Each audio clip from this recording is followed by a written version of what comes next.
நான் இந்த நாட்களிலே பவுலை குறித்து தியானித்து வருகிறேன். அது என்னை அப்படியே எடுத்து கொண்டு போயிருக்கிறது. I am being taken away by the way how Paul ministered while he was on this earth.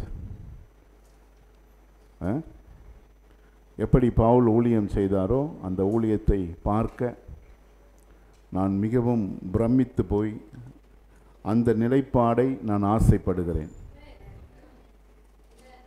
I really love to move to that place. ஏன்னா அவ்வளவு வைப்ரண்ட்டாக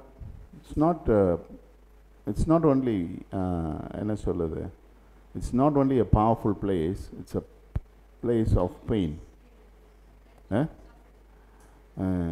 வல்லமையான காலம் மாத்திரமல்ல, ஒரு வேதனையான காலம். நீங்கள் என்றைக்கும் தெரிஞ்சுக்கணும், வல்லமையான காலகட்டத்திலே நிறைய பரீட்சைகளும் இருக்கிறது, நிறைய டெஸ்ட், நிறைய suffering. When you talk about purity, there is something to talk about cleansing. இல்லையா? சுத்தம் என்று சொல்லும் பொழுது அந்த இடத்துல நீங்கள் தெரிந்து கொள்ள வேண்டிய காரியம் நிறைய கழுகுதல் இருக்குது. எப்படி கழுவுவாங்க? சுத்தம் என்றால் அதிக சுத்தமான காரியங்கள் எல்லாம் எப்படி கழுவப்படுறாங்கன்னா நெருப்பில் போட்டு அதை சுத்திகரித்து அதை நேர்த்தியாக எடுத்து வரோம். நமக்கெல்லாம் சுத்தமாகணும் ஆசை, மேலே வரணும் அப்படின்னு ஆசை, பவர்ஃபுல் ஆகணும்னு ஆசை. ஆனால் அது ப்ராசஸ் நமக்கு தெரியாது. we don't like the process. அந்த ப்ராசஸை தெரிஞ்சிக்கணும். ஏன்னா அந்த ப்ராசஸ் வழியாக தான் அந்த காரியங்கள் இருக்கிறது. சில நாட்களுக்கு முன்பதாக ஆண்டவர் என்னிடத்தில் சொன்னார், நான் உன்னை பரிபூர்ணப்படுத்த போகிறேன் என்று சொன்னார். அப்போ எனக்கு ரொம்ப ரொம்ப பூரிப்பாக இருந்துச்சு. ஆனால் அந்த பரிபூர்ணப்படுத்துகிறதான அந்த நிலைப்பாட்டில் நான் எந்த காலங்களிலும் படாத வேதனைப்பட்டேன். ஏன்னா அதுதான் ப்ராசஸ். ஆகையினாலே இந்த பவுலுடைய காரியத்தை பார்க்கும் பொழுது மிகவும் வல்லமையான காரியம். அவருடைய பின்னணியை நான் பார்க்கிறேன். என்ன அவருடைய பின்னணி? What was his background? அதாவது அவருக்கு பின்பதாக என்ன இருந்தது அப்படின்னு பார்க்கும்போது அதுதான் என்னுடைய இருதயத்தை கவருகிறது. Politically he was free. அவருக்கு பின்னாடி என்ன இல்லை? பொலிட்டிக்கல் தமிழ் என்ன சொல்லலாம்? அரசியல் அமைப்புகள். அரசியல்னால் நான் கவர்மெண்ட்டை பற்றி பேசலை, பாலிட்டிக்ஸ் இருக்குது தெரியுங்களா? அரசியல் தந்திரம் அப்படின்னு. ஸோ அதுக்கு ஒரு பாலிட்டிக்ஸ் இருக்குது. அது ஒரு கேம் மாதிரி, பேச்சில், செயல்பாட்டில், காரியங்களில். ஸோ அந்த விதமான தந்திரங்கள் இல்லாமல் அவருடைய ஊழியம் இருந்தது. இன்றைக்கி அவங்க ஒவ்வொருடைய ஊழியங்களிலும், அமைப்புகளிலும், சபைகளிலும் பார்த்தீங்கன்னா பின்னாடி பாலிட்டிக்ஸ் இருக்குது. ஏன் நமக்கு பின்னாடியே பாலிட்டிக்ஸ் இருக்கு? நம்ம ஒவ்வொருத்தரும் என்ன மாதிரி பாலிட்டிக்ஸ்லாம் விளையாடுறோம் தெரியுங்களா? உங்கள் லைஃப்பை உட்கார வச்சு ஒரு சைக்காலஜிஸ்ட் உட்காந்து படித்தாருன்னா அவர் சொல்லுவார் எப்படியெல்லாம் நம்ம பாலிட்டிக்கல் தந்திரங்கள் ஆடுகிறோம் என்று சொல்லி. எதை மூவ் பண்ணணும், எதை பேசணும், எதை பண்ணணும், எப்படி நடிக்கணும், எப்படி போடணும். அதெல்லாம் சில நேரத்தில் பார்த்தா ரொம்ப கேவலமாக இருக்கும். மனைவிக்கு முன்னாடி, புருஷனுக்கு முன்னாடி, பிள்ளைங்களுக்கு முன்னாடி we play lot of politics. தேவனுக்கு முன்னாடியும். ஸோ அந்த பாலிட்டிக்ஸ் எல்லாம் என்ன இல்லை இவருடைய அமைப்பில் காணும். இன்னொரு காரியம் என்னன்னு பார்த்தீங்கன்னா, there was no mammon. அவருக்கு பின்னாடி என்ன இல்லை? மேமன் கிடையாது, இன்னொரு எஜமான், இன்னொரு நிலைப்பாடு, சாரக்கூடியதான இன்னொரு நிலைப்பாடு. தமிழில் அதனுடைய மொழியாக்கம் ரொம்ப எனக்கு ஏற்றுக்கொள்ள முடியாததாக இருக்குது. உலகப் பொருள் அப்படின்னு சொல்லப்பட்டிருக்கு. நான் அதை உலகப் பொருள் என்று சொல்ல மாட்டேன். தேவனுடைய ஆராதனையை திசை திருப்புகிற இன்னொரு விக்கிரகம், தேவனுக்கு செல்ல வேண்டிய மகிமை, தேவனுக்கு செல்ல வேண்டிய கனம், அதை திசை திருப்பும் இன்னொரு விக்கிரகம். அது என்ன அப்படின்னு பார்த்தீங்கன்னா, பணம், புகழ், பேர், அந்தஸ்து, பெருமை, செல்வம், அதெல்லாம் அந்த ரீதியில் தான் வரும். ஆனால் உங்களுக்கு தெரிய வேண்டிய ஒரு காரியம் என்னென்னா, the mammon doesn't have life. Any mammon, Memon என்று சொல்லப்படுகிற எதற்குமே உயிர் கிடையாது. அப்படி என்றால் தன் வசப்படுத்தக்கூடியதான திராணி அதற்கு கிடையாது. ஆனால் அதை தன் வசப்படுத்தக்கூடியதான திராணியை யார் கொடுக்கிறது அப்படின்னு பார்த்தீங்கன்னா, தேவனுடைய மகிமையை தேவனுக்கு செலுத்தாமல் நாம் வேறு ஒரு திசை திருப்புறோமே, அங்கே தான் அதுக்கு பலனே. அப்படின்னா அதை உயிர் கொடுக்கிறது, அதை ஒரு உருவமாய் மாற்றுவது, அதற்கு ஜீவன் கொடுப்பது எல்லாமே நம்ம தான். ஸோ இந்த இடத்துல பவுல் அது செய்யலை, தேவனை மாத்திரம்தான் கண்டார். ஆகையினால எதற்கும் இடம் கொடுக்கல. பொருள், பணம், புகழ்ச்சி எல்லாத்துக்கும் விட்டு ஓடுறார் அவர். ஆகையினாலே அவருடைய ஊழியம் எனக்கு பிடித்திருக்கிறது. அந்த நிலைப்பாடு, அந்த அட்மினிஸ்ட்ரேஷன் பார்த்தீங்கன்னா தேவனுடைய கரத்தில் கொடுத்திருந்தார். he was not administrating anything. நான் அப்போஸ்தலன், எனக்கு பெரிய அழைப்பு இருக்கிறது, எனக்கு பெரிய காரியம் இருக்குது, ஆகையினாலே நான் தான் அதை அட்மினிஸ்ட்ரேட் பண்ணோம் அப்படின்ற பெரிய அட்மினிஸ்ட்ரேஷனில் இல்லை. அதை விட்டு விலகி எல்லாத்தையும் தேவன் பார்த்துக்கொள்வார். நீங்கள் அட்மினிஸ்ட்ரேஷனில் போய் உட்காந்துட்டீங்கனாலும் தேவனுடைய அமைப்பை செய்ய முடியாது. You become a secular person. You start governing things and you forget that God is over all. தேவன் எல்லாவற்றுக்கும் மேல் இருக்கிறார் என்பதை மறந்து விட்டு நம்ம அட்மினிஸ்ட்ரேட் பண்ண தொடங்கிடும். Because I am a very good administrator அப்படின்னு சொல்லி என்ன பண்ணுறோம், நம்ம அட்மினிஸ்ட்ரேட் பண்ண தொடங்கிடும். நம்ம தெரிஞ்சுக்கணும், we are always stewards. நாம் எப்பொழுதும் என்னவா இருக்கிறோம், வேலைக்காரனாக, ஊக்ரானக்காரனாக, ஊழியனாக. the administration comes from above. இந்த இடத்துல பவுல் ஒரு இடத்துல சொல்லுகிறதை நான் பார்க்கிறேன். நான் ரொம்ப படித்தேன், ஆனால் உங்களுக்கு என்ன சொல்லணும்னு சொல்லிட்டு ஆவியானவர் தான் சொல்லணும். ஏன்னா நான் படித்து ஏறக்குறைய அப்போஸ்தலர் புத்தகத்தை முடித்து விட்டேன். ஆனால் உங்களுக்கு என்ன சொல்லணும்னு சொல்லிட்டு எனக்கு தெரியல. ஏன்னா எனக்கு நிறைய காரியங்கள் புரியுது, நான் நிறைய காரியங்களை வாஞ்சிக்கிறேன், ஆசைப்படுகிறேன். ஆனால் உங்களுக்கு சொல்ல வேண்டிய காரியத்தை பரிசுத்த ஆவியானவர் சொல்ல வேண்டும் என்று நான் விரும்புகிறேன். 26ஆம் அதிகாரத்தில் 26ஆம் அதிகாரம் 19ஆம் வசனம் அங்கே சொல்லுகிற ஒரு காரியம் பாருங்க.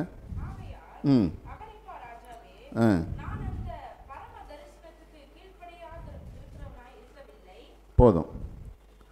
நான் அந்த பரம தரிசனத்திற்கு கீழ்ப்படியாதவனாக இருக்கவில்லை. I was not disobedient to the vision from heaven. பரலோக தரிசனத்திற்கு நான் கீழ்ப்படியாதவனாக இருக்கவில்லை, நான் கீழ்ப்படிந்தவனாகவே இருந்தேன். இன்னைக்கு நீங்களும் நானும் அறிந்து கொள்ள வேண்டிய ஒரு காரியம்னா, you and I have a heavenly destiny. We have a heavenly purpose. பரலோக தரிசனம், பரலோக திட்டம், பரலோக நோக்கம் நம்ம எல்லாருக்கும் இருக்கிறது. ஆனால் நம்ம எந்த அளவுக்கு அதற்கு கீழ்ப்படுகிறோம், எந்த அளவுக்கு அதை அசட்டை பண்ணுகிறோம் என்பதை நாம் பார்க்க வேண்டும். எந்த அளவுக்கு கீழ்ப்படுகிறோம், எந்த அளவுக்கு அதை அசட்டை பண்ணுகிறோம். இவர் சொல்கிறார், யார்கிட்ட சொல்கிறார் தெரியுங்களா? கடைசியாக பார்க்கிறதான ஒரு ராஜாவிடத்தில் சொல்கிறார். பல கோர்ட்டு தாண்டி வந்துட்டார். ஹை கோர்ட்டு, அப்படின்னு இப்போ சுப்ரீம் கோர்ட்டுக்கு வந்திருக்காரு. பல இடம் தாண்டி வந்திருக்கிறார். எருசலேமிலிருந்து அவரை கொண்டு வந்து கடைசியாக அக்ரிப்பா ராஜாவுக்கு முன்பதாக நின்று கொண்டு இருக்கிறார். அப்போ அவரிடத்தில் சொல்லுகிறார், I have not disobedient to the vision from heaven. பரலோக தரிசனம் எனக்கு கொடுக்கப்பட்டது, அந்த தரிசனத்தை நான் என்ன செய்யவில்லை? கீழ்ப்படியாமல் இருக்கவில்லை. அந்த பரம தரிசனத்திற்கு கீழ்ப்படிந்திருக்கிறேன். ஆனால் நம்ம என்ன தெரிஞ்சுக்கணும்னா, பரம தரிசனத்திற்கு கீழ்ப்படிந்தவரை கோர்ட்டில் நிப்பாட்டி வச்சிருக்காங்க. எங்கே நிப்பாட்டியிருக்காங்க? ராஜாக்கு முன்பதாக. எப்படி? யூதர்கள் எல்லாம் அவருக்கு விரோதமாய். சிலத்தை நம்ம நினைப்போம், எப்படிங்க அவர் பரம தரிசனத்தை நிறைவேற்றின எல்லாம் ரைட்டாக தானே போகும். நானும் ஒரு காலத்தில் அப்படி தான் நினச்சிட்டு இருந்தேன். தேவ சித்தத்திலேயே போனால் அழகாக போயிடலான்னு, பிரச்சனையே வராது. இல்லை, தேவ சித்தத்தில் பல நிலைப்பாடுகள் இருக்கிறது, பல காரியங்கள் இருக்கிறது. அந்த பரம தரிசனம் என்ன தெரியுங்களா? அவருக்கு கொடுக்கப்பட்டதான பரம தரிசனம் என்ன அப்படின்னு சொல்லி பார்த்தீங்கன்னா, அவர் என்ன சொல்லுகிறார் என்பதை நாம் அறிந்து கொள்ளலாம். என்ன அவருக்கு கொடுக்கப்பட்டது, தேவன் என்ன செய்தார்? 22ஆம் அதிகாரம் 14ஆம் வசனம்.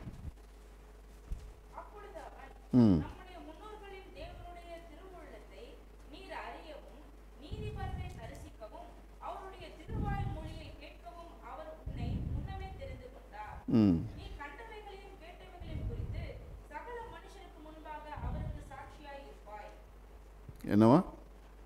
அடுத்த வசனமா வாசிங்கம்மா.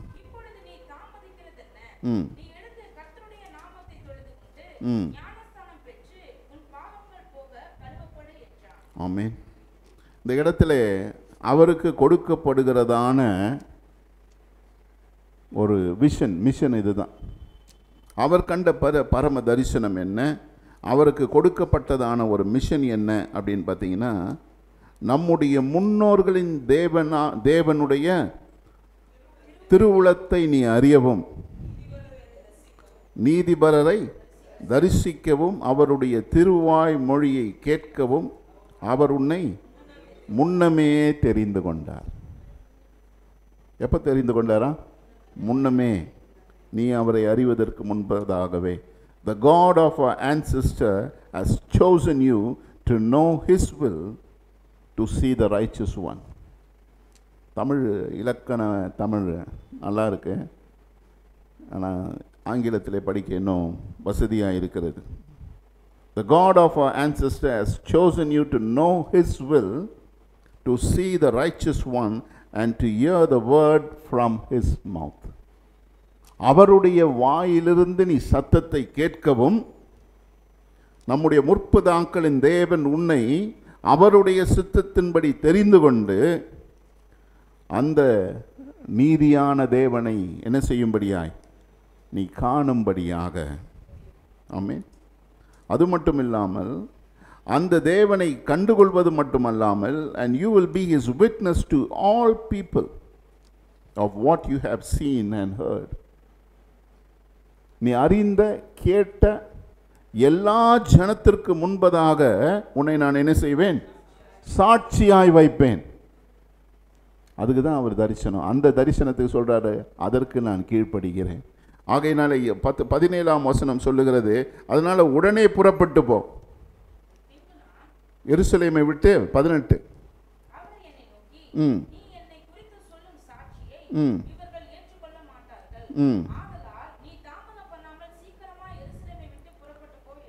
ஆமென். என்ன சொல்றாரு? எருசலேமை விட்டு புறப்பட்டு போ. எங்க போ?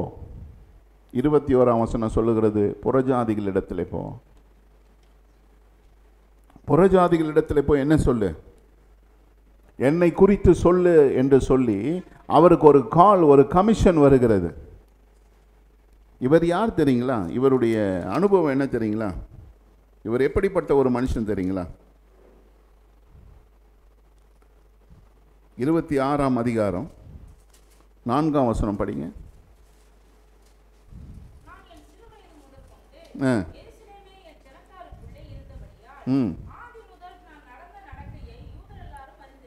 பாருங்க அவர் டெஸ்டிமனி, பாருங்க அவர் டெஸ்டிமனி எப்படிப்பட்ட ஒரு டெஸ்டிமனி.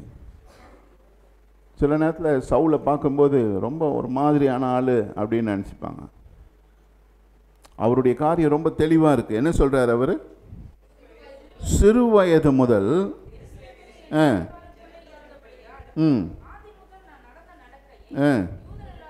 யூதர் எல்லோரும் அறிந்திருக்கிறார்கள். இன்னைக்கு எதிர்மறையாய் நிற்கிற எல்லா யூதரும் அறிந்திருக்கிறார்கள் நான் யார் என்று சொல்லி. ஏன்னா சின்னதுலேருந்து நான் அவங்களுக்கு முன்னாடி தான் இருந்திருக்கிறேன். அடுத்த வசனம்.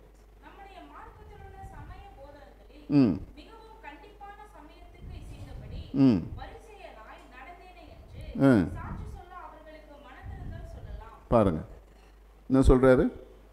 நான் அவ்வளவு தூரம் ஒழுங்காய் நடந்திருக்கிறேன், ஆகையினாலே சாட்சி இருந்தால் சொல்லலாம். அடுத்த வசனம் வாசிங்க.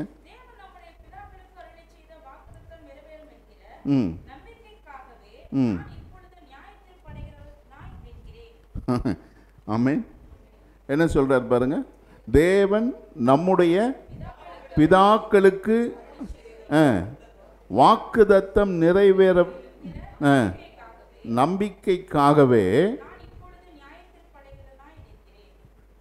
அவருடைய ஃபோக்கஸ் பாருங்க. நான் இன்னைக்கு நியாய தீர்ப்பில் வந்திருக்க காரணம் என்ன தெரியுங்களா? அவர் சொல்றார், this is the promise. It's because of my hope in what God has promised our ancestor that I am on trial today. நான் இன்னைக்கு ஏன் வந்து இங்கே நிற்கிறேன் தெரியுங்களா?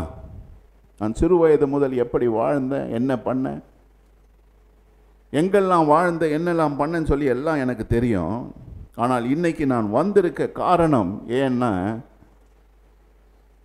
தேவன் என்னுடைய பிதாக்களுக்கு என்ன வாக்குத்தத்தம் கொடுத்தாரோ அந்த வாக்குத்தத்தம் நிறைவேறுகிறதான பணியிலே நான் இருக்கிறேன். அந்த பணியிலே இருக்கிறபடியினால் என்னை கொண்டு வந்து இங்கே நியாய தீர்ப்பிலே நிற்க வைத்திருக்கிறார்கள். See, we are talking about a powerful season. ஒரு வல்லமையான காலத்தை குறித்து நாம் பேசிக்கொண்டு இருக்கிறோம்.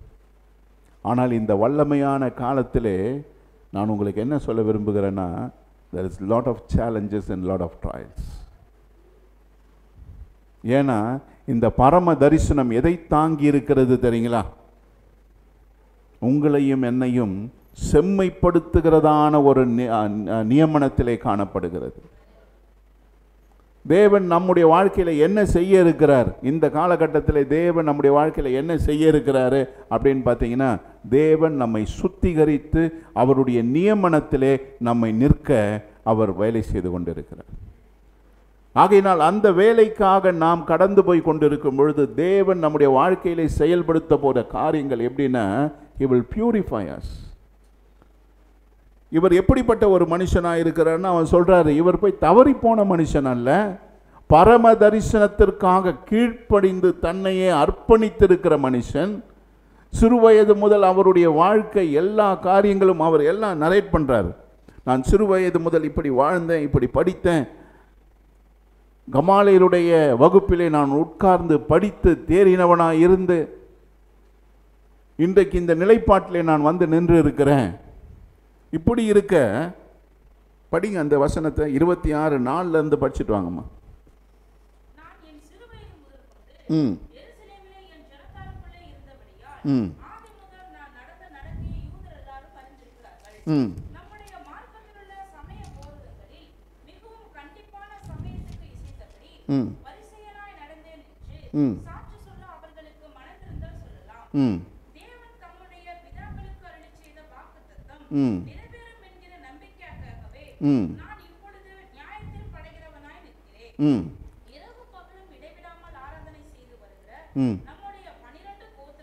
பாருங்க, 12 கோத்திரத்தாரும்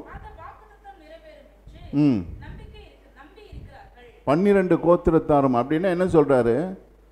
இந்த பரிசேயர், இந்த சதிசேயர், வேத பாரகர், இவங்க எல்லாருடைய எதிர்பார்ப்பு என்னவா? இரவும் பகலாய்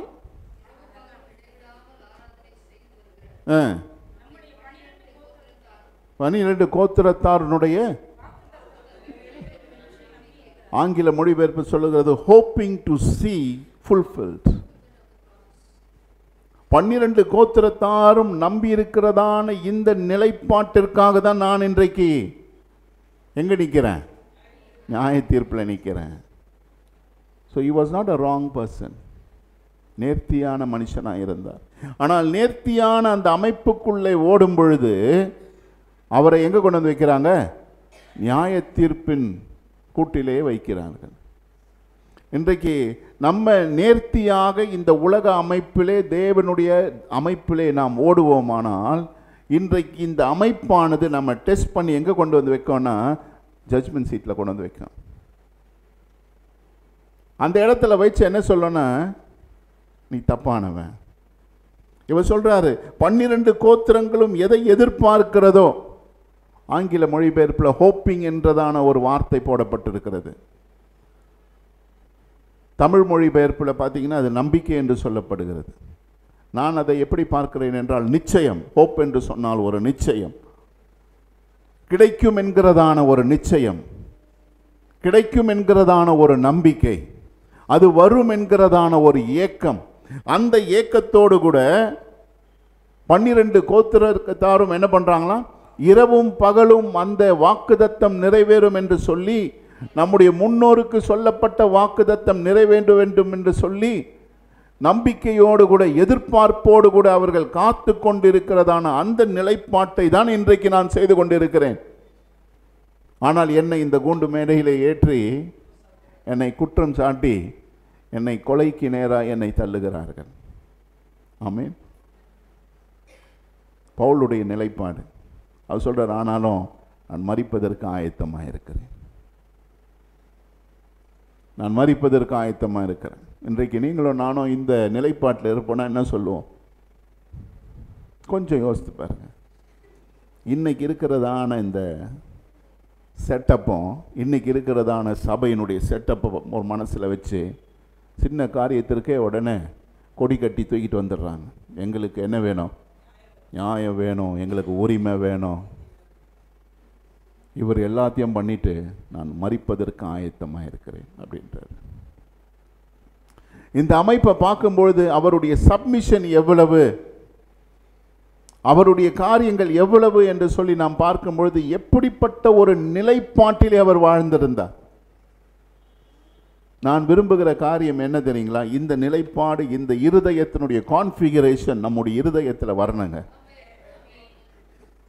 அந்த கான்ஃபிகரேஷன் இருதயத்தில் வந்துச்சுன்னா அற்புதங்கள் சர்வசாதாரணமாக நம்முடைய வாழ்க்கையிலே குடும்பங்களிலே நடக்க ஆரம்பிக்கும். இன்றைக்கு அற்புதம் நீங்கள் எங்கேயும் போக தேவையில்லை, கூட்டத்துக்கு போக தேவையில்லை, யாரும் தலைமையில கை வைக்க தேவையில்லை, ஒன்றும் தேவையில்லை. உங்களுடைய கான்ஃபிகரேஷன் மாறுச்சுனாலே அற்புதம் உங்கள் வாழ்க்கையில் நடக்க ஆரம்பிக்கும். என்ன கான்ஃபிகரேஷன் மாறினா? பாலிட்டிக்கலான கான்ஃபிகரேஷன் அகற்றப்பட வேண்டும். there should be no mammon. எதையும் சாராத தேவனை மாத்திரம் சாருகிறதான, எதையும் பற்றாத தேவனை மாத்திரம் பற்றி கொள்ளுகிறதான, எந்த ஒரு மாமிச தந்திரங்களும் இல்லாமல் தேவனை மாத்திரம் சாருகிற, அவரே ஆளுகை செய்கிறதான ஒரு அமைப்பு நம்முடைய இருதயத்தில் வந்துச்சுன்னா அற்புதங்கள் உங்கள் குடும்பங்களிலே நடக்கும், உங்கள் வாழ்க்கையிலே நடக்கும். நீங்கள் என்ன நினச்சிட்டு இருக்கீங்க, என்ன நடக்கணும்னு நினைக்கிறீங்க, அதெல்லாம் வரும். உங்கள் பாதை வித்தியாசமாக இருக்கலாம், உங்கள் காரியம் வித்தியாசமாக இருக்கலாம், ஆனால் அற்புதங்கள்லாம் நடக்க ஆரம்பிக்கும். ஏன் தெரியுங்களா? இந்த கான்ஃபிகரேஷன். இந்த மனுஷன் போயிட்டு ஒரு சிறிய காலகட்டத்திலே அவர் செய்ததான ஊழியம், அவர் இம்பேக்ட் பண்ணதான ஜனம், அவர் போனதான தேசம், அவர் ஏற்படுத்தின சபைகள், அவர் பண்ணின காரியங்கள் எல்லாம் ஓடி போய் அவர் சொல்கிறார், நான் மரிக்க ஆயத்தமாக இருக்கிறேன். எங்கப்பா கொண்டு போகிறேன்? நான் வரேன். இன்னொரு காரியம் அவருக்கு என்ன ஒரு நிலைப்பாடுன்னு பார்த்தீங்கன்னா, ஆண்டவர் அவரிடத்தில் சொல்கிறாரு, 23ஆம் அதிகாரம் 11ஆம் வசனம் படிங்க.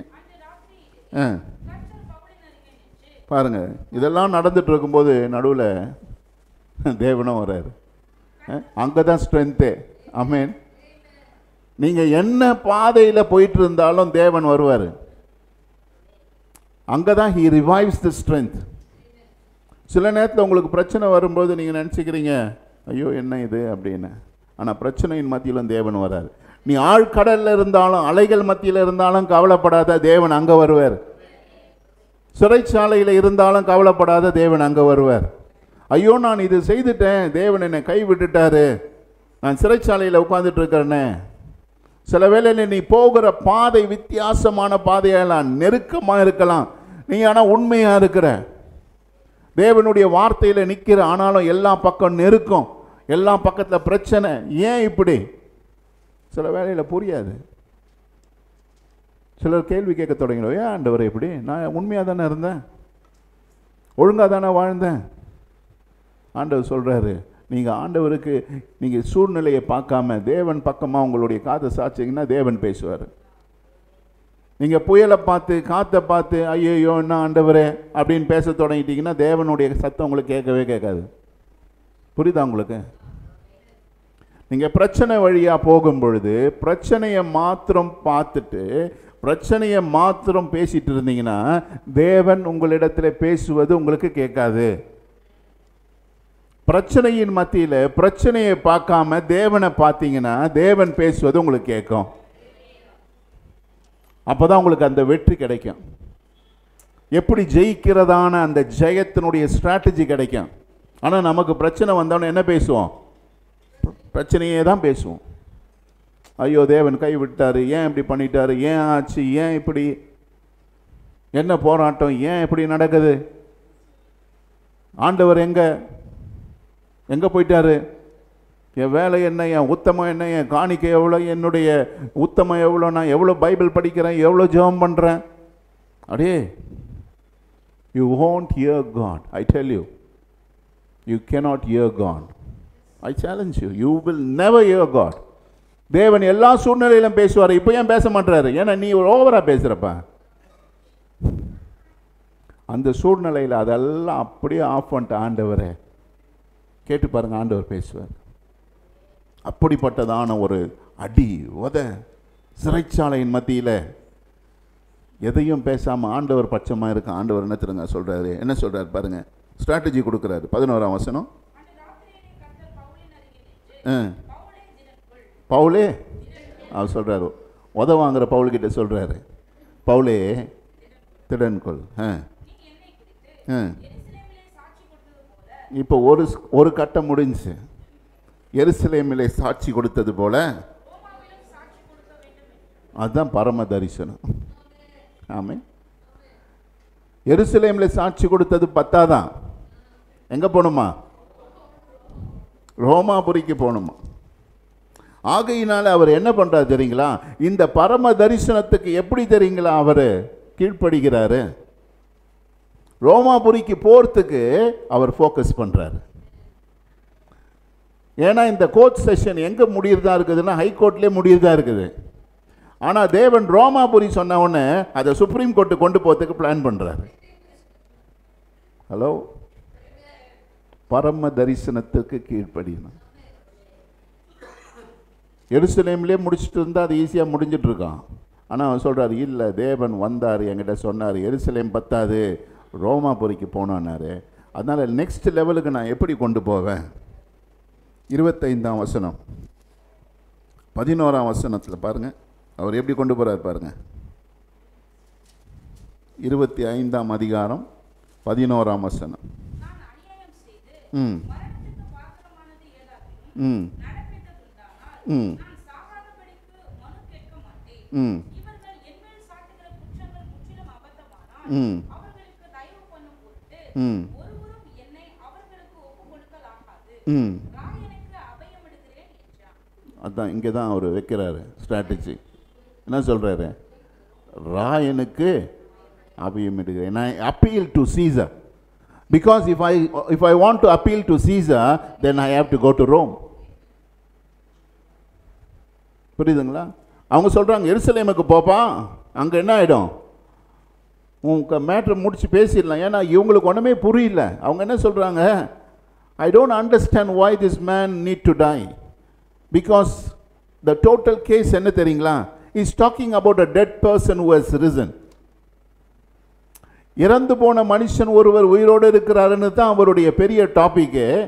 ஆகையினால இவரை கொலை செய்ய வேண்டுமா என்று சொல்லி எங்களுக்கே புரியவில்லை. அதனால இவரை விட்டுடலாமே அப்படி சொல்றாரு. இல்லை அவர் சொல்றாரு, இவங்க பொய் சாட்சி சொல்றாங்க, என்ன எருசலேமுக்கு மீண்டும் அனுப்பிடாதீங்க, என்ன சீசர் இடத்துல முன்பதாக நிறுத்துங்க. ஏன்? பரம தரிசனம். ஆமென். ஏன்னா அவர் வந்து சொல்லிட்டாரு, எருசலேமிலே மாத்திரமல்ல ரோமுக்கு போகணும்ப்பா. அப்போனா இஸ் ப்ரிப்பேரிங். எதில் ப்ரிப்பேர் பண்ணுறாருங்க ஐயா? அடி உத பிரச்சனை வாங்க எருசலேமில் இந்த பாடுனா ரோமாபுரியில் எப்படி இருக்கும்? அவர் அதை பார்க்கல. ஆண்டவரே பரம தரிசனம். ஆமென். இன்னைக்கு உங்களுக்கு வர பரம தரிசனம் அப்படியே ஜாலியாக இருக்கும்னு நினைக்காதீங்க.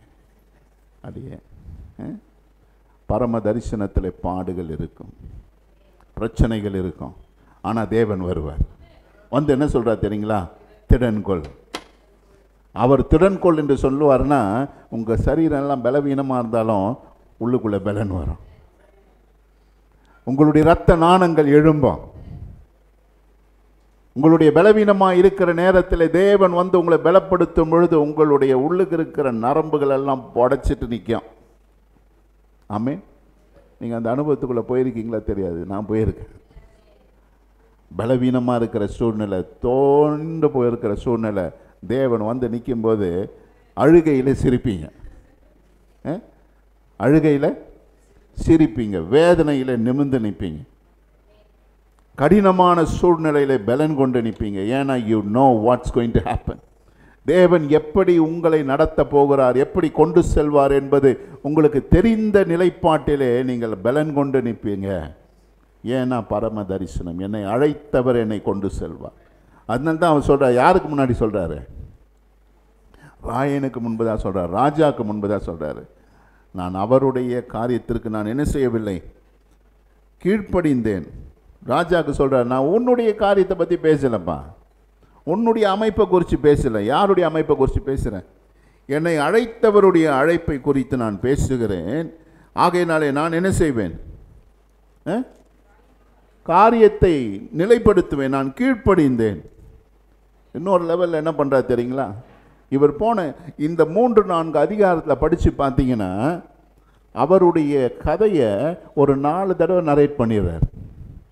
ஒவ்வொரு கோர்ட்லேயும் அவர் என்ன பண்ணுறாரு அப்படின்னு பார்த்தீங்கன்னா, ஒவ்வொரு ஜட்ஜ்மெண்ட் பிளேஸ்லையும் என்ன பண்ணுறாரு, ஒவ்வொரு நிலைப்பாடெலாம் அவர் நியாயம் விசாரிக்கப்படும் பொழுது என்ன பண்ணுறாருன்னா சுவிசேஷத்தை சொல்கிறார். ஒவ்வொரு நிலைப்பாட்டிலும். அதனால நீங்கள் படிக்கும்போது இந்த தமஸ்குவுடைய காரியத்தை எத்தனை தடவை படிப்பீங்கன்னா ஒரு 3-4 தடவையாவது படிச்சிருவீங்க. போகிற எல்லா இடத்துலையும் சொல்லுவார், நான் தமஸ்கு பட்டணத்தில் போய் கொண்டிருந்தேன். ஸ்டோரி ஸ்டார்ட் பண்ணுவார். அவருக்கு இடம் கொடுப்பாங்க, நீங்கள் பேசுங்க, என்ன சொல்ல போகிறீங்க, என்ன சொல்ல வருகிறேன் என்றால் அப்படின்னு சொல்லிட்டு எங்கே தொடங்குறாரு? நான் தமஸ்குவுக்கு போய் கொண்டிருந்தேன், அங்கே தொடங்கி நான் இயேசுவை கண்டேன் அப்படின்வார். ஆமென். அந்த இயேசு யார் தெரியுங்களா? நீங்கள் கொன்ற அந்த இயேசு. அவர் இன்றைக்கு உயிரோடு கூட இருக்கிறார். அவரை நான் சந்தித்தேன், அவர் என்னை அழைத்திருக்கிறார். போய் ஒவ்வொரு நிலைப்பாட்டிலும் அவர் சொல்கிறார். இது கொஞ்சம் படித்து பாருங்கள். அவர் ரொம்ப, நான் உண்மையாகவே இந்த நிலைப்பாடை படித்து மிகவும் நான் பூரித்து போனேன். 24ஆம் அதிகாரம் 22லேருந்து படிங்களேன்,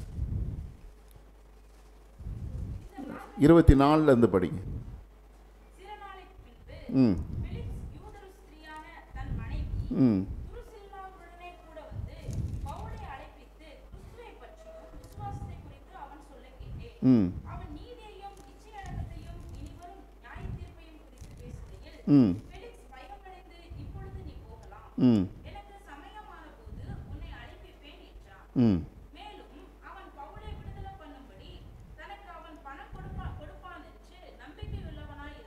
பாருங்க, இங்கே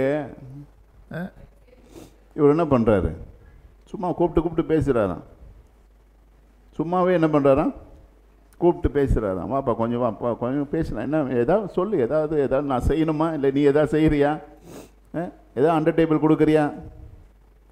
ஆனால் இவர் வரும்போதெல்லாம் அவர் என்ன பேசினாராம்? 24ஆம் வசனம் சொல்லுகிறது, He spoke about faith in Jesus Christ.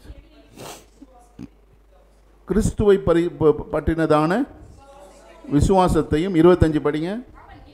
அவன் இச்சை அடக்கத்தையும் இனி வரும் நியாய தீர்ப்பையும் யார்கிட்ட சொல்றாரு?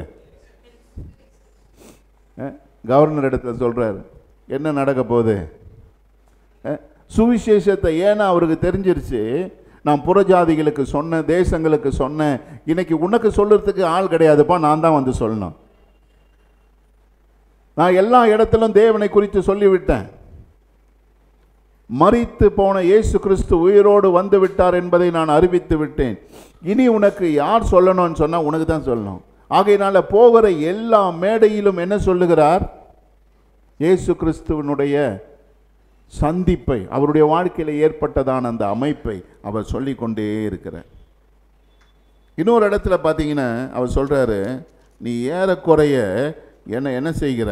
அகிரிப்பா ராஜா என்ன சொல்றாரு பாருங்க, படிங்க. 26ஆம் அதிகாரம் 26 படிங்க.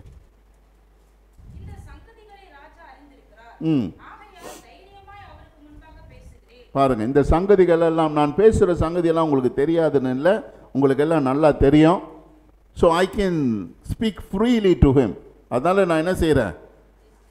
தைரியமாய் பேசுகிறேன். இவைகளுக்கு ஒன்றும் அவருக்கு மறைவானதில்லை, ஏன்னா எல்லாம் அவருக்கு தெரியும்.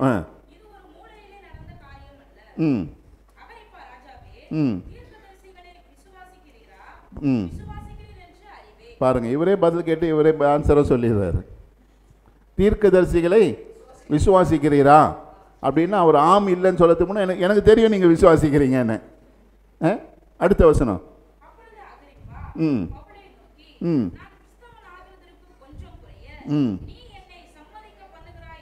பாருங்க என்ன சொல்றாரா?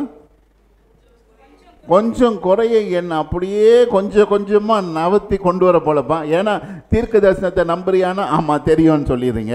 அப்போ தீர்க்க தரிசனம் நிறைவேற வேண்டுமானா ஆமாம் அப்படின்னு சொல்லும்போது என்ன சொல்கிறாரு? கொஞ்சம் குறைய கிறிஸ்தவனாக மாற்ற பார்க்கிறாயே. பவுலுடைய பதில் பாருங்க, யார்கிட்ட? ராஜாவிடத்தில் என்ன சொல்கிறாரு? உடனே நம்மளா இருந்தால் என்ன சொல்லியிருப்பான் அந்த இடத்துல? ஐயா அதெல்லாம் நான் ட்ரை பண்ணலைங்க ஐயா அப்படின்னு சொல்லியிருப்போம் இல்லையா? ஏன்னா நமக்கு அதுதான் ஆசை ஆகணும். ஆனாலும் நம்ம என்ன சொல்லுவோம்? ஐயா இல்லைங்க அப்படி நான் சொல்லலைங்க ஐயா. ஐயா அதெல்லாம் தான் நம்முடைய வீக்னஸ், அதெல்லாம் தான் நம்முடைய பலவீனம். ஏன்னா we are not forwarding the kingdom. தேவனுடைய ராஜ்யத்தை நாம் கொண்டு வருவதிலே நாம் ஒரு மூர்க்கமாய் வயலண்டா போகாம நம்ம என்ன செய்யறோம் தெரியுங்களா? பின்தங்கி வாழ்ந்து கொண்டே இருக்கிறோம். ஏன்னா பாலிட்டிக்ஸ், அட்மினிஸ்ட்ரேஷன் சரியில்லை. அவர் என்ன சொல்றாரு பாருங்க, 29ஆம் வசனம். நீர் மாத்திரம் இல்லப்பா, என் வசனத்தை கேட்கிற யாவரும்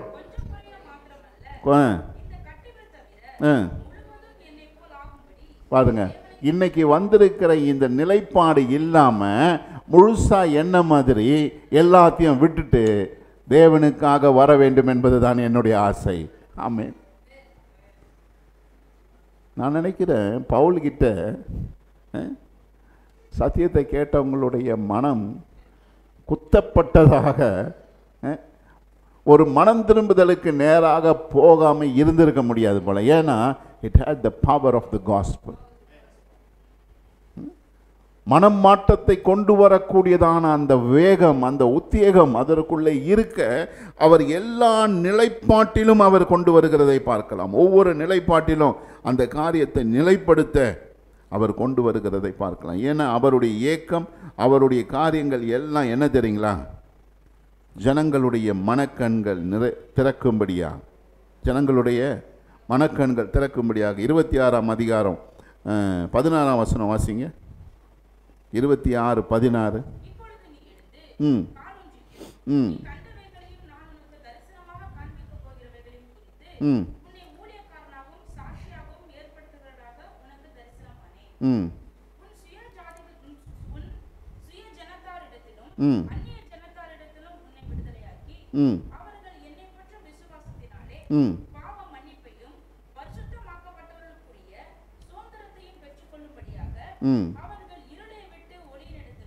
ம் சாத்தானுடைய அதிகாரத்தை விட்டு தேவனிடத்திற்கும் திரும்பும்படி ம் நீ அவர்களுடைய கண்களை திறக்கும் பொருட்டு ம் இப்பொழுது உன்னை அவர்களிடத்துக்கு அனுப்புகிறேன் என்றார். ஆமென். அதுதான் அவருடைய பரம தரிசனம். ஒவ்வொரு ஸ்டேஜிலையும் போன தடவை படித்தது இன்னொரு ராஜாவிடத்தில் சொன்னது, இந்த இடத்துல அகிரிப்பா ராஜாவிடத்தில் சொல்கிறார். ஒவ்வொரு நிலைப்பாட்டிலும் அவர் என்ன சொல்கிறாரு? தேவன் எதற்காய் என்னை அழைத்தார், என்ன செய்ய வைத்திருக்கிறார், அதற்காய் நான் செயல்படுகிறேன். தொடர்ந்து வாசிங்கம்மா 19.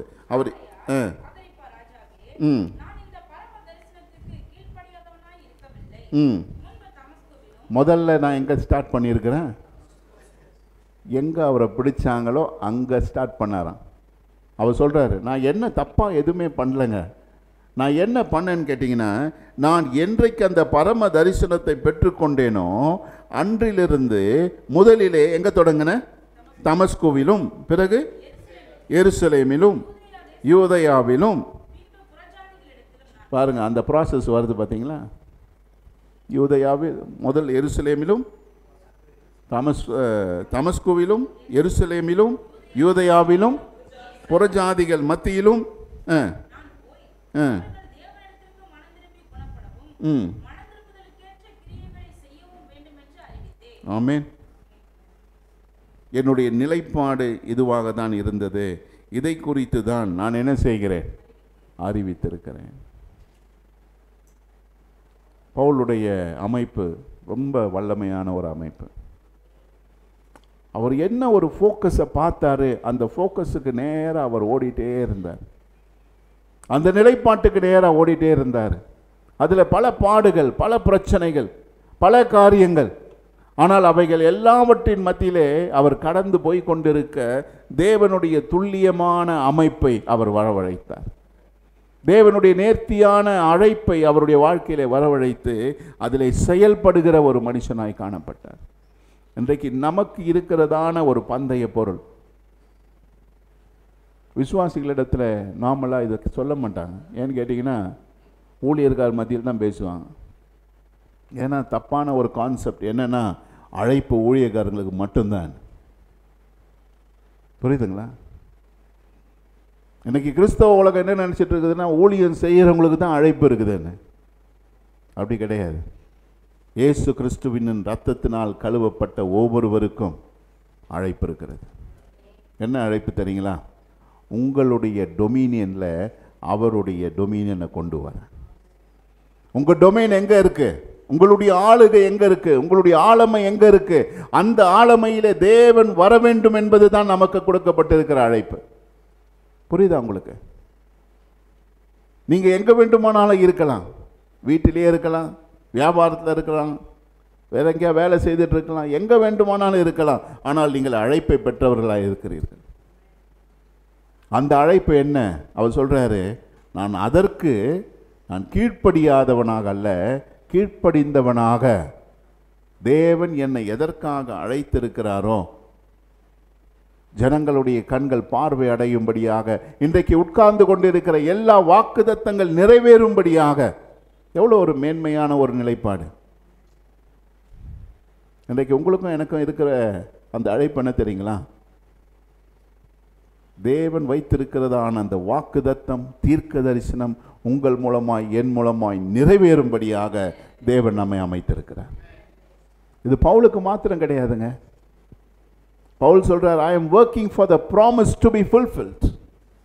தீர்க்க தரிசனமானது, வாக்குத்தத்தமானது நிறைவேறும்படியாக நான் என்ன செய்கிறேன்? அந்த வாக்குத்தத்தத்தை நிறைவேற்ற 12 கோத்திரங்களும் எதற்காய் ஜெபித்து கொண்டிருக்கிறார்களோ, எதிர்பார்த்து கொண்டிருக்கிறார்களோ, யூத மக்கள் என்ன வர வேண்டும் என்று எதிர்பார்த்து கொண்டிருக்கிறார்களோ. ஏன் இரவும் பகலும்? அண்ணா அங்கே தான் அவங்க புலம்புறாங்க. இரவும் பகலும் கொண்டு போய் எங்கே போய் ஜெபம் பண்ணுறாங்க?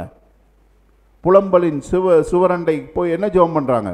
மேசியாவை அனுப்பும், நாங்கள் மேசியா எங்களுக்கு வேணும், கிறிஸ்து வேணும், எங்களை மீட்க வேண்டும், எங்களை காப்பாற்ற வேண்டும் என்று சொல்லி புலம்புகிறதான அந்த ஜனத்தினுடைய வாக்குத்தத்தத்தை நிறைவேற்றும்படியாக நான் பணி செய்து கொண்டிருக்கிறேன். இன்றைக்கு உங்களுக்கும் எனக்கும் அதே தாங்க வேலை. வேதத்தில் இருக்கிற கடைசி புத்தகம்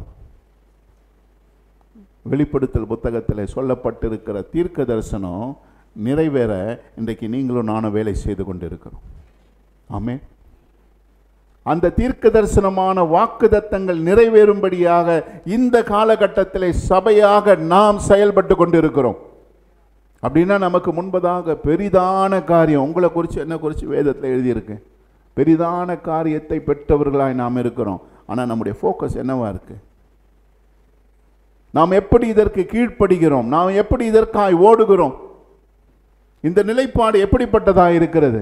அநேக நேரத்தில் உதாசீனப்படுத்துகிறோம். சின்ன லாபம், சின்ன வேலை, உலகத்தினுடைய அமைப்பு, அதை பார்த்து நம்ம ஓடிடுறோம். சின்ன காரியத்திற்கு நம்ம வழி விலகி போயிடுறோம். சின்ன காரியம் ரொம்ப அனாவசியமாக சிறிய காரியத்திற்கு நாம் பேசி அதை தள்ளி விடுகிறோம். நமக்கு ஏன்னா நம்ம கண்ணில் பார்க்கறது தான் பெருசாக தெரியுது. நம்ம கண் என்ன பார்க்குது அது பெருசாக தெரியுது. நம்ம காது என்ன கேட்குது அது பெருசாக தெரியுது. நம்ம வாழுகிற இந்த வாழ்க்கை பெருசாக தெரியுது. அதனால் அதற்கு நேராக ஓடுகிறோம். ஆனால் தேவன் சொல்கிறாரு பரம தரிசனம். ஆமென். Heavenly vision. நம்ம உங்கள் எல்லாருக்கும் ஹெவன்லி விஷன் இருக்கா? அப்படின்னா பரலோகத்துக்கு ஏறி போகிறது இல்லை. ஹெவன்னா உடனே நீங்கள் நினைக்காதீங்க அப்படியே வந்து போகிறது. நீங்கள் ஹெவன்னா உங்களுக்கு எல்லாம் தெரிய வேண்டிய காரியம் என்ன பார்க்கலாம். உங்களுக்கு எவ்வளோ தூரம் ஏறி இருக்குன்னு பார்ப்போம்.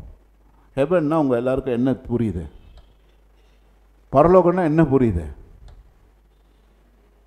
என்ன புரியணும்? பரலோகம்னா காணக்கூடாதது. ஆமென். பரலோகம்னா உங்களுக்கு அடிக்க வேண்டிய முதல் காரியம் என்னன்னா காணக்கூடாதது. பூமின்னா உங்களுக்கு அடிக்க வேண்டியது முதல்ல காணக்கூடியது. வானத்தையும் பூமியையும் உண்டாக்கினார், காணக்கூடியதையும் காணக்கூடாததையும் உண்டாக்கினார். 2 டைமென்ஷன். பரம தரிசனம்னா என்ன அர்த்தம்? அப்பனா காணக்கூடாத தரிசனம். ஆனால் நம்ம எதுக்கு ஓடுறோம்? காண்கிற தரிசனம். ஆமென். என்ன காண்கிறோம்? பிரச்சனையை காண்கிறோம், பொசிஷனை காண்கிறோம். பெரிய வீடு வேணும், பெரிய கார் வேணும், பெரிய நிலைப்பாடு வேணும். என்ன பார்க்குறோமோ அதுக்கு தான் ஓடுறோம். என் பிள்ளைங்களாம் நல்லா படிக்கணும், அதுதான் ஓடிட்டுருக்கிறோம். ஆனால் என்ன பார்க்கல? காணக்கூடாத தரிசனம் ஒன்று இருக்கிறது ஐயா. அதுதான் உன்னுடைய கான்ஃபிகரேஷன் எல்லாம் மாற்றுது. இன்றைக்கி நீ போகிற பிரச்சனை என்னதுனால தெரியுமா? உன்னுடைய வாழ்க்கையில் இருக்கிற போராட்டம் எதனால தெரியுமா? காணக்கூடாத தரிசனத்தினால தான் உனக்கு பிரச்சனை. அந்த காணக்கூடாத தரிசனத்தை காண முடியாமல் காண்கிற தரிசனத்தில் செயல்பட்டு கொண்டிருக்கிறாயே, அதுதான் உன்னுடைய பிரச்சனை. அந்த காணக்கூடாத தரிசனத்துக்கு நேராக ஓட தொடங்கினா காணக்கூடியதெல்லாம் அதுக்கு சப்போர்ட் பண்ண தொடங்கினான். ஏன்னா உண்டாக்கினவர் அப்படிதான் உண்டாக்கி இருக்கிறார். The creator of the world has configured in such a way that they will all obey to you. அதுக்கு தான் அவன் சொல்றாரு, நீ கீழ்ப்படிவாயானால். உலகெல்லாம் காத்துட்டு இருக்குதான் எதுக்கு? தேவகுமாரன் வெளிப்படும்படியாக. ஏன்னா they want to function along with him. தேவகுமாரனோடு செயல்படும்படியாக. இன்றைக்கு பவுல் போன பாதை கடினமான பாதை, கஷ்டமான பாதை. ஆனால் the whole creation was with him. பரலோகம் அவருக்கு பின்பதாக இருந்தது. தேவன் அவருக்கு பின்பதாக இருந்தார். நீங்கள் சிங்ககெபியில் போங்க, அக்னி ஜுவாலைக்குள்ளே போங்க, சிறைச்சாலைக்குள்ளே போங்க, எங்கே போனாலும் தேவன் உங்கள் கூட இருக்கும்போது எங்கே வேணாலும் போகலாங்க. ஆமே. என்ன ஒரு மாதிரி உட்காந்துருக்கீங்க? என்னப்பா மாதத்து முதல் வாரமாக நல்ல ஆசீர்வாதமாக பார்ப்பீங்க சொல்லுவீங்கன்னு பார்த்தா நான் அந்த மாதிரி பாஸ்டர் இல்லை. 1ஆம் தேதி ஆனால் ஆசீர்வாதம் சொல்கிற பாஸ்டர் இல்லை. தேவனுக்கு பின்னாடி போகிறது தான் ஆசீர்வாதமே. அவரை விட்டால் ஆசீர்வாதமே கிடையாது. அவருடைய வார்த்தை தான் ஆசீர்வாதம், அவருடைய வழிகள் தான் ஆசீர்வாதம். அது கடினமாக இருந்தாலும் சரி, கஷ்டமாக இருந்தாலும் சரி, போராட்டமாக இருந்தாலும் சரி, அதில் போகும் பொழுது காணக்கூடாத ஆசீர்வாதங்களை தேவன் நம்மை பலப்படுத்துகிறார். அவைகள் நம்மை உயிர்ப்பிக்கும், அவைகள் நம்மை தாங்கும், அவைகள் நம்மை எழுப்பும். தொடர்ந்து நீங்கள் படித்து பார்த்தீங்கன்னா 27ஆம் அதிகாரத்தில் காணக்கூடாத தரிசனத்தை பார்த்து அவர் சொல்கிறாரு, போகிறாங்க, புறப்பட்டு போகிறாங்க. அவர் சொல்கிறாரு, முன்னாடி ஆபத்து இருக்குதுப்பா. ஆமீன். கப்பல் சேதம் இருக்கிறது. நூற்றுக்கு அதிபதி கேட்கலையா? அவர் யாருக்கு செவி கொடுத்தாரா? ஓட்டுநருக்கும் அந்த கப்பலுடைய சொந்தக்காருக்கு தான் செவி கொடுத்தாராம். ஓட்டுகிறவருக்கு செவி கொடுக்கிறாரு. கப்பல் யாருக்கு சொந்தமோ அவருக்கு செவி கொடுக்கிறாரு. உலகம் அதுக்கு தான் செவி கொடுக்கும். ஆனால் இவர் சொல்கிறாரு, there's a danger ahead of us. நமக்கு முன்பதாய் ஆபத்து இருக்கிறது. நடந்துச்சா இல்லையா? ஏன்னா காணக்கூடாததை காண உங்களுக்கும் தேவன் கிருபை செய்வார். உங்களுக்கு எல்லாமே நல்லா தெரிகிற மாதிரி இருக்கும், எல்லாம் நல்லா ஓடுற மாதிரி. ஏன்னா ஞானம் சொல்லும், உலக ஞானம் சொல்லும், உலக சயின்ஸ் சொல்லும், உலக அறிவு சொல்லும், உலக எக்கானமி வேற ஒன்று சொல்லும். ஆனால் தேவனுடைய அமைப்பில் ஓடும் பொழுது உங்களுக்கு தேவன் வேற ஒன்று சொல்லுவார். ஆமீன். இன்றைக்கு நீங்களும் நானும் இந்த நிலைப்பாடை, இந்த ஒரு அமைப்பை விரும்புகிற ஜனமாய் மாற வேண்டும். ஏன்னா God is looking for people of this caliber. இப்படிப்பட்டதான ஒரு அமைப்புடைய ஜனங்களை தேவன் இந்த காலகட்டத்தில் பார்க்கிறார். அது நிறைய பேர் இருக்க முடியாதுங்க, அதையே நான் சொல்கிறேன். மீதியான கூட்டம், சிறிய கூட்டம். ஏன்னா அவர்களை கொண்டுதான் தேவன் தேசங்களை தாக்க போகிறார். ஆமே. தேசங்களை யார? ஆபிரகாம் ஒருவரை கூப்பிட்டார், ஒருவரை. மோசே ஒருவரை கூப்பிட்டார், ஒருவரோடு நிற்கலைங்க. மீதியான கொஞ்சம் பேரை தான் அவர் பிடிச்சாரு. ஆனால் அவர்களை கொண்டு தேவன் என்ன செய்கிறாரு அப்படின்னு பார்த்தீங்கன்னா, தேசங்களை தாக்குகிறார். இன்றைக்கு நீங்கள் ஒருவராக இருக்கலாம், தேவன் உங்களோடு கூட ஒருவராய் பேசிக்கொண்டு இருக்கலாம். உங்களுக்கு இருக்கிறதான அந்த காரியம், அந்த டவுன்லோடு ரொம்ப பெருசாக இருக்கலாம். ஐயோ என்னால் புரியல ஆண்டவரே, நான் என்ன செய்யறது புரியல ஆண்டவரே. ஆண்டவர் சொல்கிறாரு, நான் உன்னை கொண்டு தேசங்களை தாக்குவேன். உங்களுடைய பலன், உங்களுடைய ஞானம், உங்களுடைய அறிவு என்னன்னு பார்க்காதீங்க. தேவனுக்கு உங்களுடைய இருதயத்தை முழுமையாக கொடுங்க. எப்படி கொடுக்கணும்? முழுமையாக, தந்திரம் இல்லாமல். ஆமென். நிறைய பேர் சொல்கிறோம், நான் அப்படியே கீழ்ப்படிவேன். நீ கீழ்ப்படியதே அவ்வளோ தந்திரம் இருக்கு. நான் அப்படியே ஒப்பு கொடுப்பேன். உன் ஒப்பு கொடுத்தல அவ்வளோ எதிர்பார்ப்பு இருக்கு. ஹலோ, உங்களுடைய ஒப்பு கொடுத்தல என்ன இருக்கு? எதிர்பார்ப்பு இருக்கு. உனக்கு இருதயத்தின் ஆழத்தில் எதிர்பார்ப்பு. நான் இதை கொடுக்குறேனே, ஏதாவது கிடைக்குமா? எதையும் எதிர்பார்க்காத. கொடுக்கும் பொழுது எதிர்பார்க்காத. நீ எதிர்பார்த்தினா கொடுக்காத. ஆமென். எதிர்பார்த்தா நான் 100 போடுற ஆண்டவரே 1000 கிடைக்குமா? போய் எங்கே லாட்ரி வாங்க. இன்னைக்கு தப்பான அமைப்புங்க. Don't give to get. பெற்றுக்கொள்ள கொடுக்காத. ஆண்டவரே நான் கொடுக்குறேன். பலிப்பீடத்தில் வந்து பலி செலுத்தும் போது என்ன மனப்பான்மையோடு பலி செலுத்துவான்? ஆண்டவரே நான் பலி கொடுக்குறேன், நீங்கள் என்ன கொடுப்பீங்க அப்படின்னு எதிர்பார்ப்பியா? இல்லை. பலி கொடுத்தா முடிஞ்சிருச்சு. It's dead and gone. சந்து சந்தாய் வெட்டப்பட்டு அக்னியினால் எரிக்கப்பட்டு அது போய் விடுகிறது. என்ன வருது? காணக்கூடாத பரிமாணம், அன்சீன். காணக்கூடாத பரிமாணங்கள் நம்முடைய வாழ்க்கையில் வர ஆரம்பிக்கும். இன்றைக்கு அப்படிப்பட்ட ஒரு நிலைப்பாடுக்கு நேராக தாங்க நம்ம போயிட்டு இருக்கிறோம். தேவன் நம்மை அழைக்கிறதான அந்த அழைப்பை பாருங்க. காண முடியாதது, காணக்கூடாதது, அதில் உலக அமைப்பில் நீங்கள் ஈடுபடுத்தவே முடியாது. உலக அமைப்பு அதுக்குள்ளே கொண்டு வரவே முடியாது. உலக காரியங்களை அதுக்குள்ளே கொண்டு வரவே முடியாது. தேவனுடைய அமைப்பை மாத்திரம் பார்த்துட்டு, ஆண்டவரே இதற்கு நேராக நான் ஓட, உங்களுடைய சப்மிஷன் பியூராக இருக்கணும். ஆமென். எப்படி இருக்கணும்? பியூர். கணவனுக்கு மனைவி சப்மிஷன் க்ளீனாக இருக்கணும். மனைவிக்கு கணவனுடைய சப்மிஷன் க்ளீனாக இருக்கணும். புரியுதுங்களா? நீங்கள் அங்கே ப்ராக்டிஸ் பண்ணால் தான் தேவனிடத்தில் வரும். அங்கே ப்ராக்டிஸ் பண்ணால் தான் இங்கே சபையில் வரும். உங்களுக்கு வைத்திருக்கிற மேய்ப்பன் இடத்துல நீங்கள் எவ்வளோ தூரம் சப்மிட் பண்ணியிருக்கீங்க? சப்மிட் பண்ணி இருக்கிறோம். ஆனால் ஏன்னா அங்கேயும் அப்படி தான் இருப்பேன். எங்க தமஸ்குவில் நீ அப்படி இருந்திருப்ப. அதனால தான் எருசலேம்லேயும் அப்படி இருக்கிற. எருசலேமில் இப்படி இருக்க காரணம் யூதேயாவில் அப்படி தான் இருப்பேன். ஹலோ, எல்லாமே உங்கள் வீட்டில் கொண்டு வாங்க ஐயா, உங்கள் உறவுக்குள்ளே கொண்டு வாங்க. அதுக்கு தான் தேவன் ஆதி ஆகமத்திலே சொல்லுகிறாரு, கல்யாணத்தை என்ன செய்கிறாரு? ஒப்பாய் பேசுகிறார். கல்யாணத்தை ஒப்பா பேசுகிறார். என்ன செய்? உன் தகப்பனையும் தாயையும் விட்டு, அங்கே தகப்பனே கிடையாது, தகப்பன் இல்லாத காலகட்டத்தில் சொல்கிறார், தகப்பனையும் தாயையும் விட்டு. ஏன்னா இங்கே தான் தொடங்கணும். ஆதாமையும் ஏவாளையும் ஒன்று சேர்த்து அவங்களிடத்தில் சொல்கிற காரியம் அதுதான். இங்கே நீ ஒன்று சேர்ந்து ஒன்றாய் ஒரே மாமிசமாய் ஒரே நிலைப்பாட்டுக்குள்ளே, ரொம்ப கஷ்டமாண்டவரை கொண்டு வா.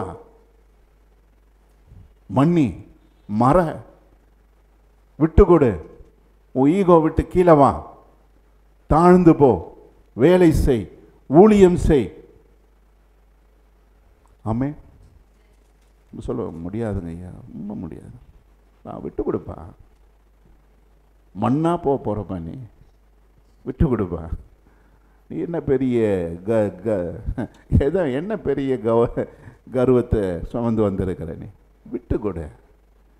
மண்ணானவன் தானே, நாற்றம் அடிக்கிறவன், புழுவானவன், உனக்கு என்ன கர்வம்? விட்டு கொடு. Put down your egos, put down your pride, serve.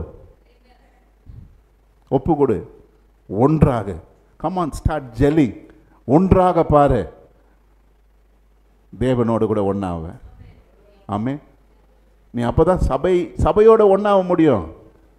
ஒரே ஒரு ஆளோடையே ஒன்றாக முடியல, அங்கே பல பாலிட்டிக்ஸ் வச்சு கேம் ஆடுற, நீ வாழுறது வாழ்க்கை கிடையாதுப்பா, குப்பத்தொட்டி. You're messing in the midst of rubbish. No, you cannot do that. என்ன பண்ணணும்? ஒப்பு கொடுக்கணும். ஆண்டவரே என்னை பலப்படுத்தும். ஏன்னா ஆதி ஆகமம் அதுதான் பேசுதுங்க ஐயா. Become one. If you become one there, you will become one with me. அந்த பிரின்சிபல் தான் அவன் சொல்றார். ஏன் ஆட்டுக்குட்டியின் திருமணத்தை குறித்து பேசுகிறார்? எல்லாரும் ஆட்டுக்குட்டி திருமணம் பிரியாணி சாப்பிடலான்னு காத்திருக்கீங்களா? இல்லை, அவர் ஒன்றாகுதலை குறித்து பேசுகிறார். யாரோட? கிறிஸ்துவோடு கூட ஒன்றாகி பிதாவுக்குள்ளே இருக்கிறவனாய். ஆமென். இது திருமண மேட்ரு இல்லைங்க, திருமண உதாரணம். கல்யாண மேட்ரு கிடையாது, கல்யாண உதாரணம். கிறிஸ்துவோடு கூட ஒன்றாகி. எப்படி ஒன்றாகி? ஒரே மாமிசமாய் ஒன்றாவது போல இங்கே இவரோடு கூட ஒன்றாகி பிதாவினிடத்தில் சேர்வது. அப்போதான் உடன் சுதந்திரவாளியாய் மாற முடியும். நீ இல்லைன்னா உனக்கு அந்த ஜெல் வரலன்னா உனக்கு அங்கே என்ன வராது? அந்த கான்ஃபிகரேஷன் ஒன்றாகலைன்னா உனக்கு டிரான்சிஷன் வராதுப்பா. ஏன்னா நீ சம்பாதித்தது ஒன்றும் இல்லை, நீ பாவி. ஒவ்வொரு நாளும் பாவம் செய்து மீறிக்கொண்டே இருக்கிறாய். அதனால உனக்கு ஒன்றுமே கிடையாது. சொந்தமா சம்பாதித்ததெல்லாம் அவரு. ஆகையினால் தான் அவர் சொல்றார், வானத்திலும் பூமியிலும் எனக்கு சகல அதிகாரம் கொடுக்கப்பட்டிருக்கிறது. அந்த அதிகாரம் கொடுக்கப்பட்டிருக்கிற அவரிடத்தில் நீ என்ன செய்கிறாய்? இன்னும் ஒட்டாமலே எப்படி போயிட்டு இருக்கிறிய? எப்படி ஒட்டும்? அவரோடு கூட ஜெல்லாக, அவரோடு கூட ஒன்றாக. அது எங்க கத்துக்கணும்ன்றாரு? உனக்கு கொடுத்திருக்கிற மாமிசத்தோடு கத்துக்க. அங்க ஒன்றாக. அங்க நீ ஒன்றும் இல்லாமல் போனீன்னா தான், ஆண்டவரே உம்முடைய காரியம்தான் முக்கியம், எனக்கு ஒன்றுமே இல்லை ஆண்டவரே அப்படின்னு ஒன்றாக முடியும். ஐயோ எங்கள் வீட்டுக்காரு இன்னும் ரட்சிக்கப்படல, அங்கே தான் உன் ட்ரைனிங் கிரவுண்டு, அங்கே ஒன்றாக பாரு. ரொம்ப கஷ்டங்க ஐயா, அவர்கிட்டயும் ரொம்ப கஷ்டங்க ஐயா. ஆமே, அவர் ரொம்ப ஒரு மாதிரி இருக்கிறாரு. ஒன்றாவ பாருமா, விட்டு கொடு, அவர் மாறுவார். உன் மனைவி மாறும், உன் புருஷன் மாறுவார். என் வாழ்க்கையில் நடந்திருக்கு ஐயா, என் வாழ்க்கையில் நடந்திருக்கு. நான் அதை பார்க்கிறேன். நான் எவ்வளவு தூரம் தேவன் என்னை மாற்றி இருக்கிறார், என் மனைவியை மாற்றி இருக்கிறார், எப்படி தேவன் எங்களை அந்த நியமனத்திற்கு நேராய் கொண்டு போகிறார். நாங்கள் 2 பேரும் இந்த மூலைகள், தேவன் 2 பேரையும் இப்படி கொண்டு வரார். ஏன் தெரியுங்களா? ஒப்பு கொடுக்க தயார். நான் தயாராயிட்டேன். மண்ணோ குப்பையோ எங்கே வேணாலும் வர ஆண்டவரே, எனக்கு இதெல்லாம் ஒன்றும் வேணாம், இதெல்லாம் ஒரு மேட்ரே கிடையாது, நீர் தான் வேண்டும் ஆண்டவரே. ஏக்கம் வாஞ்சை எல்லாம் அவராய் மாறும் பொழுது he makes you powerful. இந்த காலகட்டத்திற்கு தேவன் அப்படிப்பட்ட ஜனங்களை எதிர்பார்க்கிறார். ஏன்னா அவருடைய மகிமையை கொண்டு வந்து உங்கள் மேலே வைக்க, அவருடைய ராஜ்யத்தினுடைய பிரமாணங்களை உங்கள் மேல் வைக்க, உங்களை வல்லவனாக்க, தேசங்களுக்கு உங்களை என்னவாய் மாற்ற, சாட்சிகளாய். அவர் அதான் சொல்கிறார், உன்னை சாட்சியாக மாற்றுவேன். எங்கே கொண்டு போய் சாட்சியாக நிறுத்துறாரு?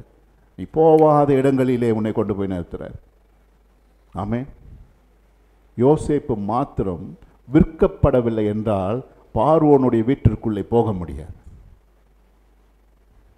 பார்வோனுக்கு தகப்பனாய் மாற முடியாது. அவன் இருந்தது எங்க? கானான் தேசத்தில் ஆடு மேய்த்து கொண்டிருந்தான். அவனை கொண்டு வந்து பார்வோன் வீட்டில் உன்னை உட்கார வைக்கணும்னா எனக்கு ரொம்ப ஜாலிங்க இல்லை? நமக்கெல்லாம் பார்வோனுக்கு ராஜானா ரொம்ப ஜாலி. ஐயா ஐயா போனோன்னா எப்படி போனோன்னு தெரியுமா? சிறைச்சாலை வழியாக தான் போனோம். ரெடியா? அது மட்டும் வேணாங்க ஐயா பாஸ்டர், கொஞ்சம் ஜோம் பண்ணுங்க ஆண்டவர், கொஞ்சம் வேறு ரூட்டில் எங்கேயா கொண்டு போனால் நல்லா இருக்கும். இல்லை இல்லை அப்படி கிடையாது. ஏன்னா சிறைச்சாலை வழியாக போனாதான் பார்வோன் வீட்டுக்குள்ளே போக முடியும். அந்த சிறைச்சாலை வழியாக போகும்போது நான் உன்னை ஃபிட் ஆக்கிடுவேன். ஆமென். எப்படி ஃபிட் ஆக்கிடுவேன்? பார்வோனுக்கு தகப்பனாக மாற்ற நான் உன்னை மாற்றி விடுவேன். ஆமென். ரெடியா? ஆண்டவரே என்னை வணைய நான் ஒப்பு கொடுக்கிறேன், என்னை உடைக்க நான் ஒப்பு கொடுக்கிறேன், என்னை சீர்படுத்த நான் ஒப்பு கொடுக்கிறேன், என்னை உருவாக்க நான் ஒப்பு கொடுக்கிறேன்.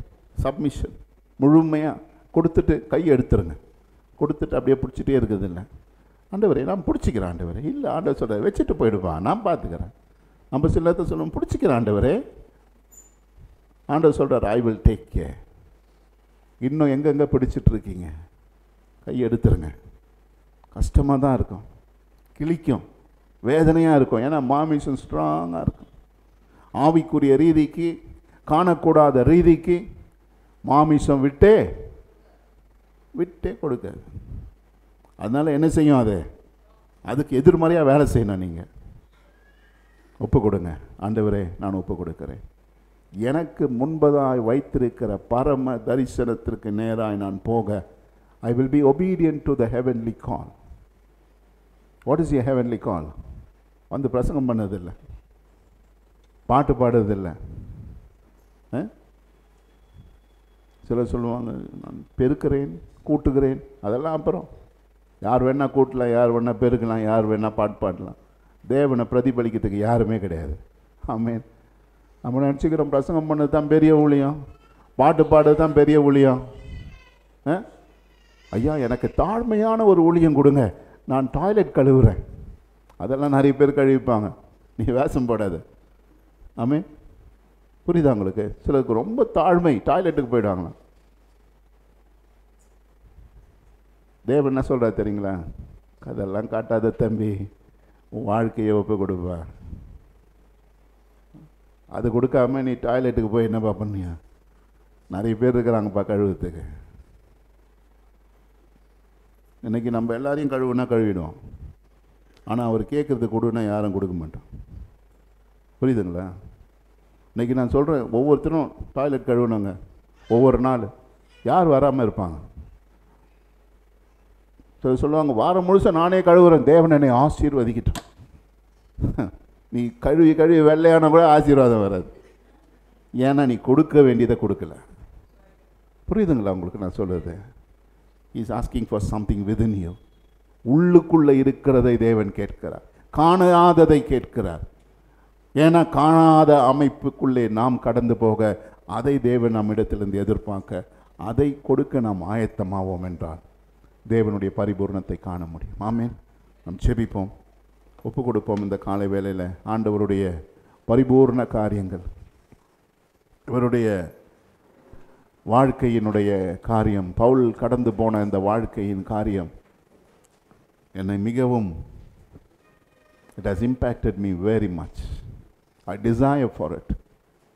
நான் ஆசைப்படுகிறேன். ஆண்டவரே தகுதி இல்லை, ஆண்டவரே எனக்கு பலன் இல்லை, I don't have strength, I don't have the power, but I desire. to be in the place where you want me to be.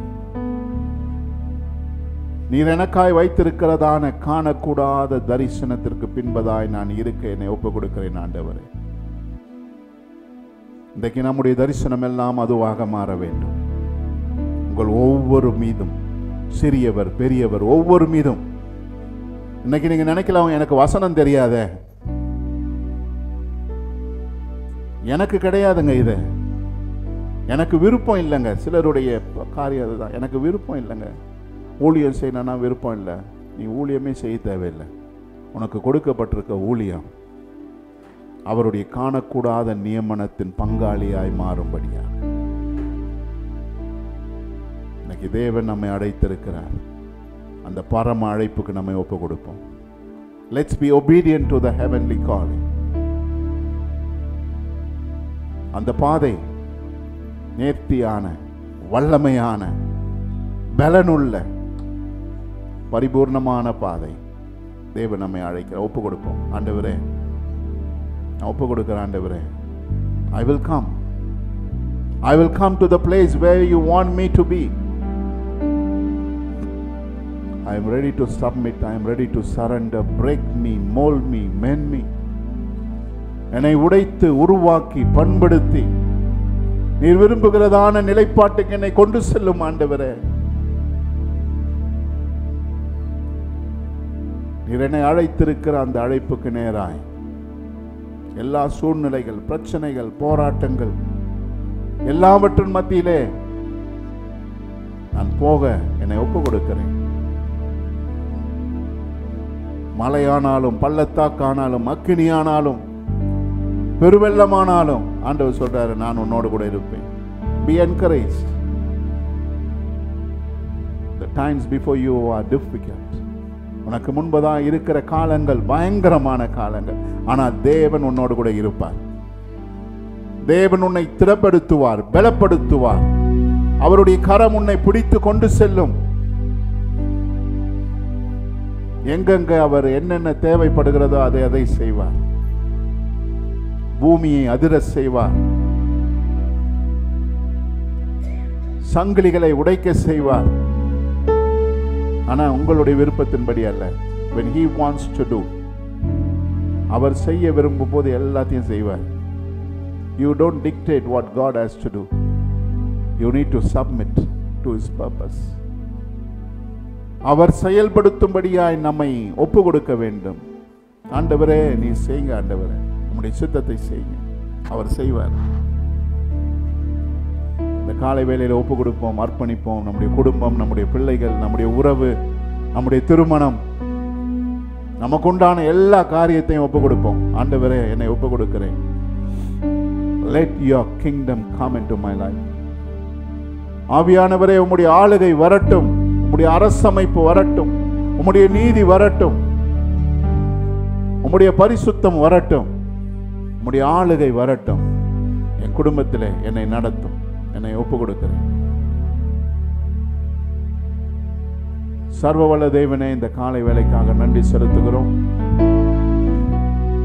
எங்கள் ஒவ்வொருவரையும் ஒப்பு கொடுக்கிறோம். ஆண்டவரே, என்னை, என்னுடைய குடும்பத்தை, என்னுடைய பிள்ளைகளை, இந்த நாளிலே கூடி வந்திருக்கிற ஒவ்வொரு குடும்பத்தையும், ஒவ்வொரு பிள்ளைகள், பெரியவர்கள், ஒவ்வொரு உறவுகள், ஒவ்வொரு குடும்பங்களையும், கணவன், மனைவி, பிள்ளைகள், பெரியவர்கள், தாய்மார்கள், தகப்பன்மார்கள், ஒவ்வொருவரையும் ஒப்பு கொடுக்கிறோம். ஆண்டவரே, எங்கள் குடும்பத்தை சார்ந்த ஒவ்வொருவரையும், இந்த நாளிலே வராதவர்கள் ஒவ்வொருவரையும் ஒப்பு கொடுக்கிறோம். ஆண்டவரே, எங்களை விட்டு தூரமாக இருக்கிற ஒவ்வொருவரையும் ஒப்பு கொடுக்கிறோம். உம்முடைய ஆளுகை வருவதாக. உம்முடைய பரம அழைப்பு நிறைவேற்றக்கூடியதான பலனும் ஒவ்வொருவரையும் இடை கட்டும்படியாய் செபிக்கிறோம். கடந்து போக வேண்டிய யுக்திகளை அறிந்து கொள்ள வேண்டிய திராணியை எங்களுக்கு தந்தருளும். எங்களை அர்ப்பணிக்கிறோம், எங்களை ஒப்பு கொடுக்கிறோம். ஆவியானவரே, நீர் ஆளுகை செய்யும். நீர் விரும்புகிற நிலைப்பாட்டை இந்த பூமியிலே கொண்டு வர எங்களுக்கு முன்பதாக எந்த ஒரு ஆராதனைக்குரிய பொருளும் எங்களுடைய வாழ்க்கையில வராதபடிக்கு, எந்த விக்கிரகமும் வராதபடிக்கு, there should be no mammon in our life, Father. நீரே எஜமானனாய், நீரே ராஜாவாய், உம்மையே மகிமைப்படுத்தி, உம்மையே உயர்த்தி, உம்முடைய நாமத்திற்கு எங்களை முழுமையாய் அர்ப்பணித்து ஒப்பு கொடுத்து ஓடுகிற ஜனமாய், பாவமற மாமிசமற முழுமையாய் எங்களை அர்ப்பணித்து, எங்களை பணிந்து தாழ்த்தி எங்களை ஒப்பு கொடுக்கிறோம் ஆண்டவரே. We simply humble ourselves, Father. எங்களுடைய இருதயத்தின் ஆழத்திலே, எங்களுடைய ஆவியிலே எங்களை தாழ்த்தி ஒப்பு கொடுக்கிறோம். தேவன் நீர் ஆளுகை செய்வீராக, எங்களை வழி நடத்துவீராக, போதிப்பீராக, உடைய துல்லியத்திற்கு நேராக எங்களை கொண்டு செல்வீராக. தொடர்ந்து நீர் ஆளுகை செய்யும். உம்முடைய ஆளுகை, உம்முடைய பரிபூர்ணம் எங்களுடைய குடும்பங்களிலே, எங்களுடைய வாழ்க்கையிலே, எங்கள் உறவுகளிலே, திருமணங்களிலே, ஒவ்வொரு வீடுகளிலும் வருவதாக. கிருபை தயவு எங்கள் ஒவ்வொருவரையும் தாங்கட்டும். நீர் வழி நடத்தும், நீர் போதியும். இயேசுவின் நாமத்தில் வேண்டிக் கொள்கிறோம் பிதாவே. ஆமென்.